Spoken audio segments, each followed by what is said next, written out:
Hello, everyone. We are back. And with exciting news, I had promised you guys I was going to get somebody else on today to do an interview with Shireen. So she's here. I'm super excited. Let me introduce her a little bit to you guys. Shireen is actually a full time mom of three kids, actually, and she's a school psychologist. She is also a parenting coach, and she works with parents um, and families to strengthen their relationships and how to take it to the next level. Okay, so I had talked to you guys about earlier about your health and wellness journey. We have discussed multiple things that you need to do. Your physical health, your mental health, and your eating habits. And this all everything that we discussed was more of your personal goals, and I was talking about how it's so much more better when you get family involved or friends and things like that. So this is why I'm so excited, because I wanted Shireen to come over and discuss with us how is it that we can get our families involved. So let me get Shireen on board, and she will start. Hi, Hey, Shireen. How are Fareen. you? Hey, Fareen. Thank you for having me. I'm good. How are you? I am doing good. I'm super excited because I've been talking to everybody about how to take care of themselves, and now I want it to be a family thing. So I needed you to come on board and give us some ideas and stuff. Can you maybe give a little bit about yourself? I know I talked to everybody about you a little bit, but if you can start off by talking about yourself a little bit. So as you said, I'm a mom of three, and I'm a full time. I work full time as a school psychologist. I'm also a personal and parenting coach. I work with women in shifting their mindset, and with families and how to build their relationships stronger, and in a more collaborative approach. And I'm very happy that you said that why it is important that health and wellness goals as families. And I think that is something that is really needed when we do it with families. Anything that we do as a family, these are the habits that stick for long. These are the habits that continue. You're absolutely right. I was giving them some ideas about when they were starting some exercise program and stuff to get like a family member involved or a friend involved, because I feel like it kind of holds you responsible as well, because now you have another person watching you. So maybe if you can start with what is the importance of getting the family involved? Like, how does that help, especially with your individual goal as well? I think it is very important because like even when how like sometimes some gyms do these competitions where they get everyone involved, and everyone is trying to compete for something, or everyone is trying to do something. So I remember that at one time, like I walked into the gym, and I started with a class. I loved the class so much because everyone was doing it together. I loved it so much that I made it a habit. I would put down the names of the classes that I wanted to attend in the gym just because I was doing it with other people. So I think that's the same idea that applies to any healthy habit that we do as a family. If I want to eat healthy, it is easier for me to have a meal planning for the whole family done, because this way I don't feel I'm left out. There is no bad feeling that, oh, this person is having a French toast while I'm having a boiled egg. you know so I think if all of us have a boiled egg, or maybe we can create better recipes with that boiled egg and enjoy it as a family, so one person doesn't feel deprived. And I don't mean to talk on and on, but I know I have spoken to you as a health and wellness coach about my son, how he has been on this wellness journey, and he has been super conscious about his nutrition.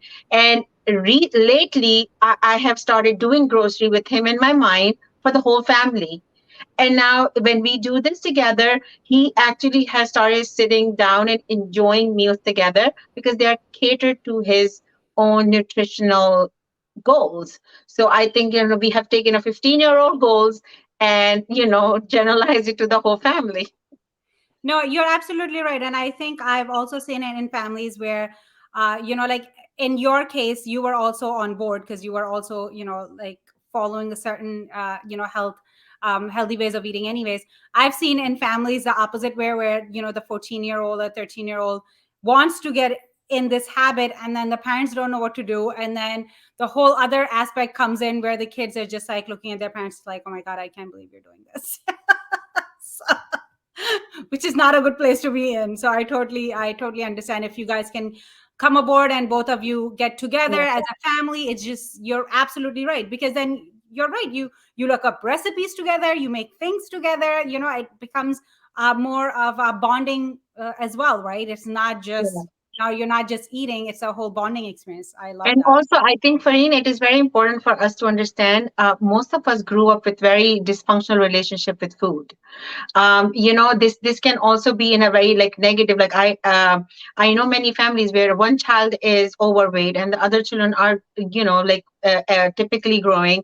So the parents are going to try to take care of the nutrition of the overweight child, while they don't understand that when they pay so much attention to his nutrition, that child is feeling deprived, feeling left out, isolated, and that creates a dysfunction with food. I remember when I started my health and wellness journey, I had a severe dysfunctional relationship with food. And I had to tell myself that food is not bad. It's not like me eating food is not bad. It's just the type of choices I make. And again, everything in moderation. So when we are doing it as a family, we are telling our children it's okay to have an occasional brownie here and there, but it's also very important to have your balanced nutrition with proteins while also working out, being active as a family. So, what are some of the things you think? How can we start teaching our kids these healthy habits? Like, what do you think are some of the things that we can do specifically to start teaching our kids healthy habits? I mean, we're talking about kids who are all into it, right? Like one of your son is. But what if kids are just not into it? So, what are some of the things that we can do to maybe get them on board? So one thing that I have noticed with children, that you cannot talk to children. You cannot tell them what to do. These children are Gen Z. In fact, I feel like there is another generation after Gen Z, because generations are switching like 10, 15 years. You cannot talk to them. Everything starts with us first. If we start to, I know my 15-year-old started because I started watching my diet. I became so particular about it that I bought a small weighing scale. I would like measure how many ounce of proteins that I was getting. I had a tracking app, so I know that he started after seeing me when I fell off the wagon, but he stayed on. And I think the best way to teach children is to do it on ourselves first, to model these. Anything that we model, we can say, oh, don't lie, don't lie, don't lie. But if we lie, they're gonna lie. That's exactly You're how healthy absolutely habits right. are. And a lot of times I think there's a misconception. People think that you only need to start doing healthy eating if you're overweight or if you Yeah. need to lose weight. I think that's been like the trend forever. And we need to get off of that mindset. Yes, it will help you with your weight management, but that shouldn't be, the first thing that's the only reason you do it. No, you can be skinny and still not have good eating habits. Because I remember when I was a teenager, I was skinny and all I ate was junk food. So I Well, was you were I had one no of the lucky ones. so that's my point. So it doesn't necessarily have to be the fact that you're overweight where you need to start eating healthy. That's not the thing we're talking about. Changing lifestyles, eating healthy, as a way of life. So it's not about just losing weight, it's about changing your lifestyle. You're absolutely And Farine, like it is, how we have all watched those TV shows where a child is sitting on a dinner table and mom is saying, eat your peas, while dad has a big steak on his plate. Right? I think like it's such a common theme that we ask children to have their vegetables in, their other nutrition in, but we don't give that same nutrition to ourselves. So the children will think that steak is better yeah. than these green peas. Yes. So I think it's very important, like when we fuel ourselves with good food, our children will see that, and they are going to take up those habits automatically. You're absolutely right. You're absolutely right. Like you said, you have to start somewhere, right? And this is where you need to start by changing your mindset, right? One step at a time. Shireen, can you maybe talk a little bit about individual versus family goals for wellness and how to make family goals for wellness? So individual goals are very important. Like, even as a family, we have like, my goal is to lose weight, while someone else's goal might be to maintain their weight, while someone in the family might be trying to gain their weight. But I think, individual goals are very important, but with the family goals should be healthier eating in general. And when we talk about mental health as well, we always talk about, spending time in nature, fueling your body with good, fresh food, like, working out, taking a walk. So I think these are in general, we should definitely have a bigger family goal that we as a family are going to take care of our health and like which includes mental health and physical health. But then individualize, of course, each of us try to see, like, our children are going growing through different phases. So we have to see what each person's goal is. At that point, I think sitting down and discussing as a family that, okay, this person might have to eat more calories than this person because of based on their goal. But I think it is very important to discuss with the children too what they want out of it. You're Like, you're absolutely right. In my previous videos, I was talking about, you're not going to be able to do something unless you have that specific goal that you're trying to achieve. And if you all come to the table with like opposite goals, it's going to become a problem. So that you're absolutely right. You need to write down your individual goals, and then you need to come sit down as a family and then tweak for family goals. And like you said, somebody might be maintaining weight and the other one is trying to lose weight, and the third one might be trying to gain weight. You're absolutely right. So that is something that we need to definitely look at when we are making family goals. Can you give us some tips to achieve these family goals? What are some of the things that they can do that, these goals that these we have, we just want to make sure that it's on the right path and we are sticking to it and we're getting the results that we want. so one thing about the goal is that goals are made to be achieved. And it is okay to be very flexible with how you want to achieve it too. Yes, you want to be very focused. You have to have it written down so that you are motivated to achieve it. But, things happen. So when it comes to working on a goal as a family, it is very important to communicate with your children.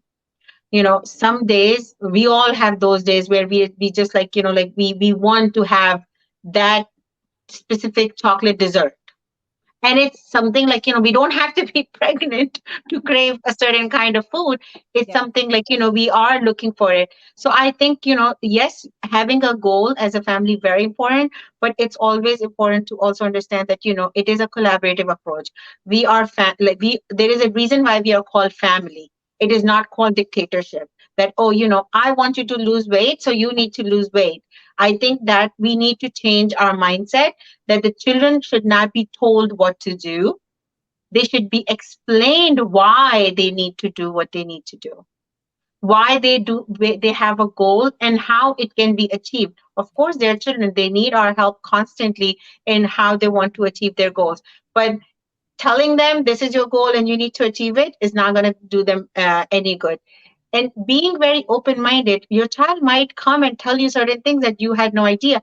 For example, I told my son that this is how you should eat, and Right. he came up with a research about calorie deficit, which at what point I called you and I said, Fareen, help me out because I cannot reason with this 15-year-old.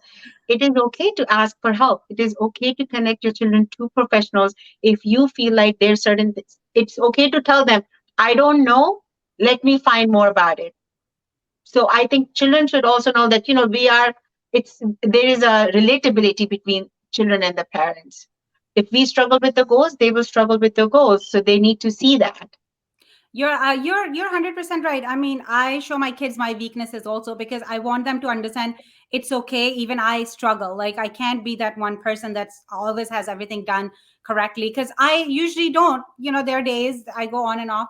So it's true, and you need to show your kids that because sometimes they're looking at you and you're their parent and you're this person that is able to do everything from morning till night, and you got this, and they feel like, well, I'm nothing like my mom yet, or I'm nothing like my dad, so how can I do it? I know, they can go work out for half an hour, but I can't, or she can manage her food, I can't. So we need to show them these like discrepancies that we also have. I remember when COVID started, and at one point everybody started snacking, so I got on that bandwagon real fast because why not? I want to be able to eat my chocolates and chips. So I did it. And while I was doing it, I got to a point after like 2 weeks or something, I just started craving chocolate so much because I just love it. So at one point, I couldn't control myself. I really couldn't, because I knew I had bought them. I was just going to eat them. So I had to give that bag of chocolates to my son, because he's the only one who wouldn't eat it, because my daughters would. So I couldn't take that risk either. I gave it to my son, and I told him, I said, do not give it to me. I said, hide it. If I'm really desperate, you can maybe give me like two or three pieces. That's it. So, and he was laughing at me, but it's the reality. And I told my son, I said, I also have these issues. Like, like I want to do everything, but it doesn't necessarily work out the way I want to. And I feel like if we can show our kids that as well, it's easier for them to be able to stay on board and then make mistakes. And even if we make mistake, it's going to be as a family, right? And then you Yeah. come up with a different solution. Maybe one thing worked and it didn't work. And then maybe you're going on a vacation next month, and you can tell your kids, it's okay, we're going to take a week off and we can indulge. Because like you had said earlier, and I really like want, and I say this all the time also, this relationship you have with food needs to be a happy one, because we eat 3 to 5 times a day. We cannot be anxious about it. I mean, we are from a generation where maybe we don't get as anxious because we learn to overcome things, but our kids get anxious about little things. And if we have this relationship with food where every time they're like, oh my god, well, I ate this, oh my god, I don't know, like this was not right, we don't want to have that either. Because I've seen like kids around me have that behavior, and it's actually really saddening, because you want them to be able to enjoy food because that's what we are doing most of the time. So Exactly, and they are looking at media. They are exposed to so many things around that we were not around growing up. So like we were very in a like a bubble kind of environment. Now everything is open to everyone, and regardless of what we do, whether we are going out for picnic or we are going for a drive or we are just sitting down and eating, the goal as a family should always be that the whole family should feel better about themselves. right. And I think like creating better relationship. So whether it's a health and wellness thing or a mental health thing, I think it is very important for us as parents to initiate that relationship building with the children. And what you did with your son, Fareed, it did several things. First, it strengthened your relationship with him, because like you showed him the trust that you gave him, that you knew he's going to, like you can trust him. You gave him the respect that he needed. You also showed your vulnerability, and you showed him your friendly side. Four things, bingo. Exactly. So sometimes, as parents, we feel like, no, we need to show we are perfect. None of us are. Yeah. And I think it's okay to show our kids that, and then teach them how it's okay to make mistakes, but then be able to get back up. Because when you're talking about healthy eating, healthy habits, exercise, you are going to have those days where you're not going to keep up. You are going to fail at some point, and that's okay. Or I don't want to use the word fail, you're not going to meet your goal for that day, and that's okay. And that's what we want to teach our kids, so they can keep at it. Because like I keep talking about, it's a lifestyle change. It's not something you're doing for a month. It's just something that you want to be able to do as a lifestyle change. And believe me, if you feel like, oh my god, this is so much work, and you know what, my kids didn't even really follow through with it for a month, it's okay. Whatever you teach them now, whether they use it right now or they'll use it next year or they'll use this 10 years from now, because anything you teach your kids, or like, it doesn't go to waste. I mean, I'm a firm believer in that. I still think back to things my parents have taught me when I was a teenager. Even if I didn't do any of them in my 20s, in my 30s and 40s, I started going back to it. So Yeah. it's never time wasted.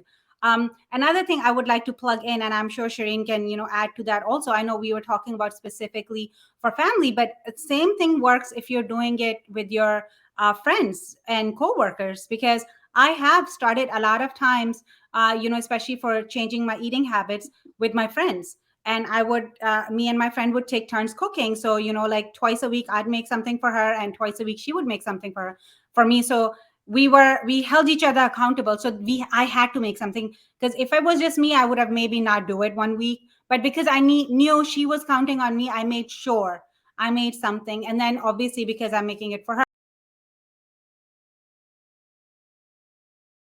better. Yeah. Shireen, can you maybe give us some pointers on that as well? So like you said, accountability is very important. So whether you do it with your family or with your friends, it is very important. I know, like even when you are going out as friends to eat, it is very important to understand, like, what each person's limit is, and not to sabotage other person's goals. We have all been around those people who are there to sabotage your goals. They're going to say, no, no, no, it's just one time, just one time, one time, what won't, but they don't understand. Some people are on a very strict diet, or maybe like some people is on a 10-day diet. They Yeah. cannot, like, I think respecting people's goals, respecting what someone wants is very important. So I am very happy that you found a friend who was at the same wavelength as you, and that's why you started like becoming accountable to each other. I have had friends who had offered, oh, you can call me for accountability, but those are the same people who are making appointments for going out to eat ice creams. I actually understand, and you're absolutely right. I think this part of giving respect to the person is very important, because believe me, it's harder on that person than it did on you. So if I'm sitting there and eating whatever, and the other person is like, no, I'm on a strict diet, and they're having a salad, I respect that, because I'm like, wow, like, you're taking it a step further. And and if we don't help each other, then what's the point, right? Like, what's the And point? I should say that, like, I remember like one of the first times you and I went out. I remember I was not eating a certain cookie, and it was delicious. Like, it looked delicious, and I said to everyone that I'm not going to eat that cookie, and everybody felt bad for me. And you said, "Listen, I am very proud of you that you're not having this cookie." So I was so happy that you were not feeling bad for me, Yeah. because I didn't want anyone to feel bad for me. Like, I was making the choice of not eating that cookie. So I felt so happy that you said, you know what? Bravo. Like, Shireen, you go. You did not have a piece of that cookie. Of course, we went back and we had that cookie the next time. But Because you chose to. It was your decision. exactly, exactly. So I think having this respect among friends and even families. If a Yeah. child says, I do not want to eat this right now because I want to lose such and such weight, like, by Saturday, we should not say, no, no, no, you should have this or finish your plate. I think we should just show them the respect that they deserve. 100%. And that's why they'll stick to it, right? Like, that's one of the key points. So thank you so much, Shireen. This was awesome. I obviously, every time I talk to you, I learn a lot. I'm sure the viewers have too. I love talking to you. You have so much knowledge, and this is why we are friends. Yeah. Keep calling you all the time. But yeah, definitely, you gave us a lot of pointers, a lot of really good things. I know the things that you say really work, because I use them in my family, and it always works like magic. So that's one of the reasons I wanted you to get you on the channel first, because I have used your expertise, and I know exactly how they work, and it is amazing. So thank you so much for taking the time out and talking to us and giving us all this knowledge. Thank you so much for such kind words, and thank you so much for having me. All right, guys, until next time, take care. Bye.